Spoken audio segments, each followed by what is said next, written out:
Dans cette vidéo, je vais vous présenter le meilleur MACD à utiliser. C'est un MACD que j'ai codé moi-même en fonction de mon Python que j'ai réalisé, sur lequel j'ai testé 11 500 combinaisons différentes de paramètres MACD sur 5 timeframes différents.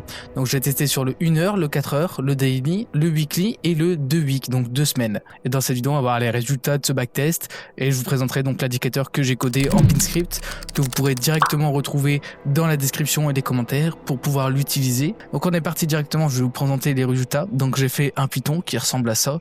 Vous ne devez pas comprendre grand chose si vous codez pas beaucoup, mais voilà, j'ai codé ça et donc ça nous a donné ces résultats là. Là ce sont les meilleurs MACD paramètres, ok, on tourne pas autour du pot. Je fais cette vidéo parce qu'on m'a dit que oui, je vous rendrai des formations, ça m'a blessé au plus profond de moi et donc j'ai décidé vraiment de vous montrer des choses de qualité, en réalité quelque chose que très peu de personnes vous montrent au final, et donc voilà, c'est vraiment important pour moi de vous montrer tout ça. Donc là faut se baser, les commissions c'est sur 100 000 $, ok. Sur le Pinscript vous allez voir j'ai mis sur 10 000 $ il me semble, de toute façon c'est configurable, on verra tout ça après. Donc les métriques en H1, en H4, en Day 1, Weekly 1, Weekly 2, ok. Donc les MACD paramètres vous voyez ils changent à chaque fois, et le MACD donc c'est un oscillateur qui est basé sur les bougies, comme un peu les RSI etc.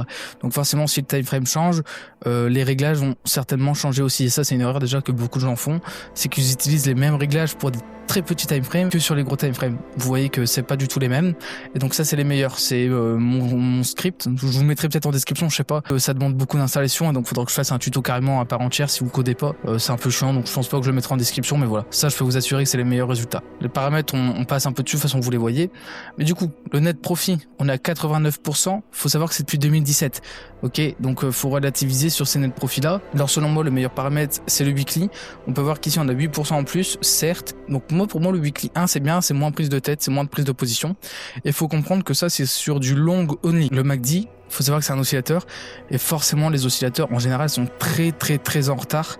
Donc c'est pour ça que j'aime pas trop les oscillateurs en réalité, parce que c'est très en retard. Et donc le long only, on peut savoir que voilà, les mouvements en général sont beaucoup plus haussiers sur Bitcoin. Donc ça c'est les paramètres de Bitcoin, mais je pense que sur les autres crypto-monnaies ça devrait le faire aussi. Peut-être que je testerai du coup sur les autres crypto-monnaies, que je vous referai une prochaine vidéo. Là le net profit, d'accord, bon je vous affiche tout ça à l'écran, de toute façon je pense que vous comprenez concrètement. On va passer sur TradingView ici, voilà. Donc l'indicateur il ressemble à ça, il est tout simple, donc MACD Clément Crypto qui sort dans la description. Donc là je vais vous expliquer les paramètres pour commencer. On a les presets. Les presets, c'est ce que je vous ai dit, les meilleurs paramètres. Si on se met en weekly, etc., daily, voilà. Et donc c'est une stratégie, vous pouvez voir directement les résultats ici. Toujours, si vous c'est pas mis de votre côté les commissions, 0,08 commission de BitGet, lien dans les commentaires pour ceux qui veulent me soutenir, pas obligatoire. Capital initial de 10 000 $, et donc par position mais 20% d'équité. Donc c'est pas vraiment du trading, je vous conseille plus de l'utiliser comme du spot en fait, simplement. Si vous êtes vraiment débutant et que vous voulez pas vous prendre la tête, c'est une bonne stratégie quand même pour réaliser du profit sans trop de prise de tête, ok. Toujours bien cocher les modes sélection, utiliser preset, et là vous pouvez choisir, donc si vous mettez en jour 1, allez en daily, sinon ça va pas correspondre, ok, vu que les paramètres changent selon les time frames. En daily on peut voir qu'on a une performance de 220%, ce qui varie de mon Python tout simplement parce que mon Python a testé depuis 2017 et là on teste depuis le 27 mai 2018. Donc forcément ça varie légèrement. Si vous voulez des paramètres personnalisés, vous décochez preset. Voilà, ça va vous amener ici. Là vous pourrez sélectionner ce que vous voulez. Vous voyez ça va changer. Par exemple en one week, faut pas se mettre en daily, faut bien se mettre en one week, donc en W. Voilà, ici on a une performance de 209%. Donc voilà, simplement, c'est assez facile à utiliser. Attendez, d'ailleurs, on peut aller voir normalement sur le index, c'est toujours, voilà, ici, c'est toujours, voilà.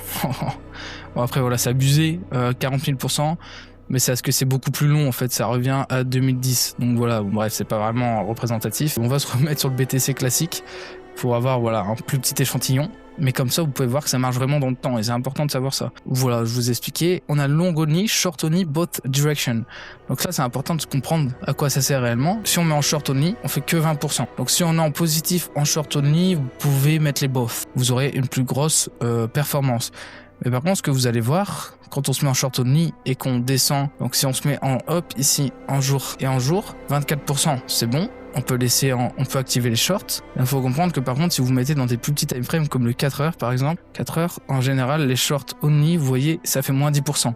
Donc c'est pour ça que je vous conseille de mettre en long only, c'est moins prise de tête et voilà, vous avez une meilleure performance. Bon, après je vous conseille vraiment d'utiliser du coup sur des plus gros time frames, du weekly, du bon petit weekly là, long only, Voilà, vous prenez des positions, vous les vendez, c'est pas bien compliqué. Ça vous fait des profits en spot, c'est mieux en général, avec comme ça, avec une petite position quand même sympathique. Donc voilà, un facteur de profit de 7, rentabilité de 72, total des transactions 18. Voilà, bon là ça varie un peu du coup, c'est pas aussi précis que mon Python. Et donc normalement, les alertes, je sais pas trop si ça marche honnêtement, mais normalement j'ai codé pour que ça marche.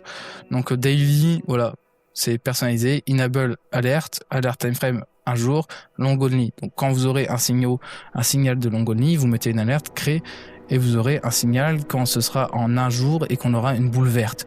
Voilà, au niveau de l'indicateur, ça ressemble à ça. Je vais essayer de faire un affichage assez propre, simplement. Voilà, avec des petites boules au croisement. Donc c'est un croisement, hein, ça se base sur les croisements. C'est pas un truc de fou. J'ai pas essayé de révolutionner le MACD, mais vous voyez qu'il n'y a pas besoin de le révolutionner. Par contre, c'est vrai qu'en une heure, normalement, en une heure, c'est pas terrible, hein, je crois.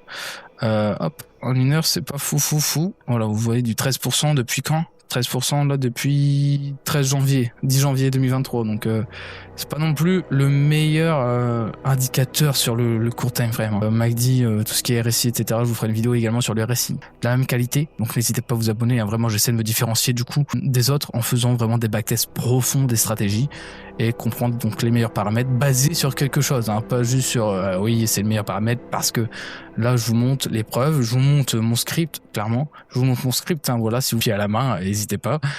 Franchement rien d'exceptionnel, hein, quand vous savez un minimum coder. Donc voilà, utilisez preset, time frame, trading direction, voilà, tout simplement. Et donc cet indicateur là sera dans la description, je vais le poster tout à l'heure. S'il y a des problèmes avec les posts, vous en faites pas, je réactualiserai, je le préciserai dans les commentaires. N'hésitez pas du coup à suivre mon compte ici sur TradingView qui vous aidera donc à accéder à mes scripts. Donc j'ai plein de scripts précédemment qui se sont fait supprimer. C'est pour ça que je vous dis que s'il y a un problème, je n'hésiterai pas à les remettre et je communiquerai dessus, vous en faites pas.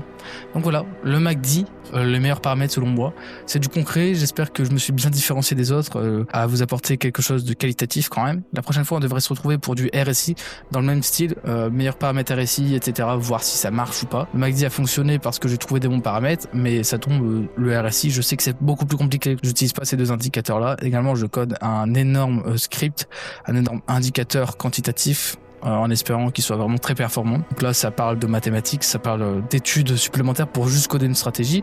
Donc pour les gens qui pourraient me prendre pour un guignol, c'est pas le cas et je vous partage tout ça gratuitement. N'hésitez pas donc à vous abonner et on se retrouve pour la prochaine. Salut tout le monde.